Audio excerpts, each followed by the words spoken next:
గతంలో నువ్వు జైల్లో ఉండేటప్పుడు తప్పు చేసి 16 నెలలు నువ్వు జైల్లో ఉంటే ఆ రోజు నీ కోసం పాదయాత్ర చేసిన నీ చెల్లెలు షర్మిల అని వ్యక్తిగత హననం చేసింది నువ్వు కాదా? సాక్షాత్ నువ్వే అన్నావు ఆమె చీర గురించి ఒక మీటింగ్ లో. మరి ఆ వైఎస్ఆర్ మీద కుట్రలు కుతంత్రాలు చేసిన ఆయన శత్రువులతో పసుపు చీర కట్టుకొని వారి ఇళ్లకు వెళ్లి వారికి మోకరిల్లి సోషల్ మీడియాతో తిట్టించావు. ఈ రోజు ఆమెను వేధిస్తున్నావు. అంటే నీ కోసం తన జీవితాన్ని త్యాగం చేసి నీ కోసం పాదయాత్ర చేస్తే నువ్వు జైల్లో ఉన్నప్పుడు అలాంటి ఆ వ్యక్తిని నువ్వేం చేస్తున్నావు? వ్యక్తిగత హననం చేయిస్తున్నావు. నేను పసుపు చీర వేసుకున్నానట, దానికి ఒక ముఖ్యమంత్రి హోదాలో ఉన్నవారు ఇన్ని రోజులు సోషల్ మీడియాలో వాళ్ళ వైసీపీ మూకల చేత అయితేనేమి, వాళ్ళ కుక్క బిస్కెట్లు పడేస్తే దానికి ఆశపడే పేడ్ ఆర్టిస్టుల చేత అయితేనేమి సోషల్ మీడియాలో నన్ను దూషించారు, తిట్టారు, అవమానించారు, బెదిరించారు, నానా రకాలుగా అవమానించారు. అలాంటిది అంత చేయించిన జగన్మోహన్ రెడ్డి గారు ఎవరో తెలియని వ్యక్తుల్ని, సోషల్ మీడియా యాక్టివిస్టులని ఆదుకుంటాడంటే మీరు నమ్ముతున్నారా?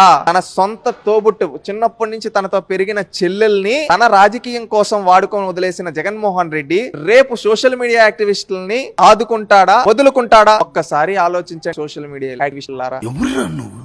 ఇంత టాలెంటెడ్ ఉన్నావు.